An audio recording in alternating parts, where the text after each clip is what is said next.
खबरों के सिलसिले को आगे बढ़ाते हुए आपको बताएं कि मुल्क की सलामती से बड़ा कोई एजेंडा, कोई तहरीक, कोई शख्सियत नहीं है। गवर्नेंस के खला को कब तक अफवाज पाकिस्तान और शौहदा के खून से भरते रहेंगे। ये हमारी और हमारी आने वाली नस्लों की बका की जंग है। Army chief general Syed Asim Munir का कौमी सलामती के पार्लिमानी कमेटी से खिताब, कहा कि हमें गवर्नेंस बेहतर करने और ममलिकत पाकिस्तान को हार्ड स्टेट बनाने की ज़रूरत है। हम कब तक एक सॉफ्ट स्टेट के तर्ज पर जानों की कुर्बानियाँ देते रहेंगे। मुल्क की सलामती से बड़ा कोई एजेंडा नहीं, कुछ भी हो जाए हम कामयाब होंगे। Army chief general Syed Asim Munir पर अज़्म। कौमी सलामती की पार्लिमानी कमेटी से खिताब में आर्मी चीफ ने कहा कि कब तक सॉफ्ट स्टेट के तर्ज पर बेपनाह जानों की कुर्बानी देते रहेंगे।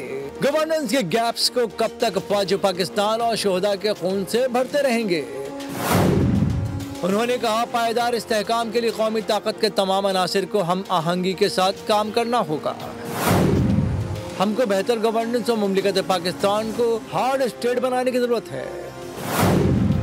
आर्मी चीफ ने कहा, मुल्क के तहफ़्फ़ुज़ के लिए यकजुबान होकर सियासी और ज़ाती मफादात से बालातर होकर एक बयानिया अपनाना होगा। जो समझते हैं कि पाकिस्तान को दहशतगर्दों से कमज़ोर कर सकते हैं, आज उनको पैगाम है, हम मुत्तहिद होकर न सिर्फ उनको बल्कि उनके तमाम सहूलतकारों को नाकाम कर देंगे। उलमा से दरख्वास्त है कि वो खवारिज की तरफ से इस्लाम की मस्ख़ शुदा तशरीह का पर्दा चाक करें। सब्सक्राइब करें और बेल दबाएं ताकि कोई खबर रह न जाए।